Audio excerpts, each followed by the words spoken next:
Impossible de se remettre d'un tel drame. En 2018, Nicolas Chauvin, 18 ans à peine, avait succombé après un plaquage très violent alors qu'il portait le maillot de l'équipe amateur du Stade français de rugby. Ses parents n'étaient pas présents en tribune lors de l'incident. Ils avaient appris, par téléphone puis sur place, que le jeune garçon était plongé dans un coma profond sous assistance respiratoire. Il présentait un risque de tétraplégie de niveau haut, avait subi un arrêt cardiaque de 10 minutes pendant lesquelles le cerveau n'avait pas été oxygéné, sa deuxième cervicale avait été arrachée et la moelle épinière était touchée. Il ne voudrait pas d'une vie de légumes, se souvient son père dans les colonnes du journal Le Parisien Week-end. Quelques heures après l'accident, Nicolas Chauvin se trouvait en mort cérébrale. Les médecins avaient finalement arrêté ses appareils.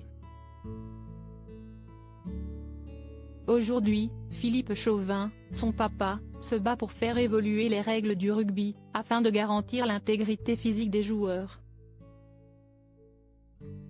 D'autant que l'affaire avait été classée sans suite à l'époque.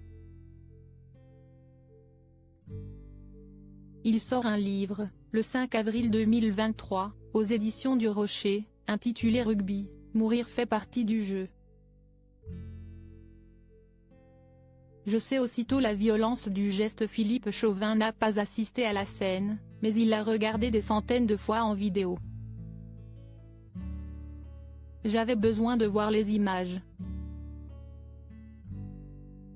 Et quand je l'ai fait défiler, ce week-end-là, je comprends, raconte-t-il. À la 5e minute, pendant que Nicolas attend, à l'arrêt, le ballon qui vient de lui être envoyé, 2 joueurs se ruent vers lui, lancé à près de 20 km/h. En rugby amateur, les plaquages sont alors interdits au-dessus du sternum. Pourtant, le premier le touche à la tête.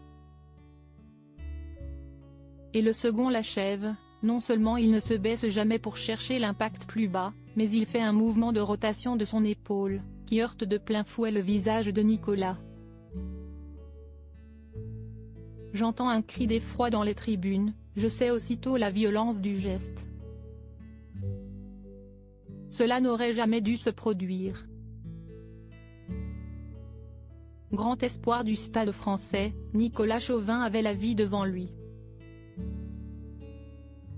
La veille du match, avec sa mère, nous l'avons aidé à déménager ses affaires de notre domicile vers son premier appartement, précise Philippe Chauvin. Durant près de 2 heures, ce samedi matin, il a monté et descendu des meubles sur 5 étages. Il vit alors le meilleur moment de sa vie, celui de tous les possibles. Retrouvez l'interview de Philippe Chauvin dans le journal Le Parisien Week-end du 8 avril 2023.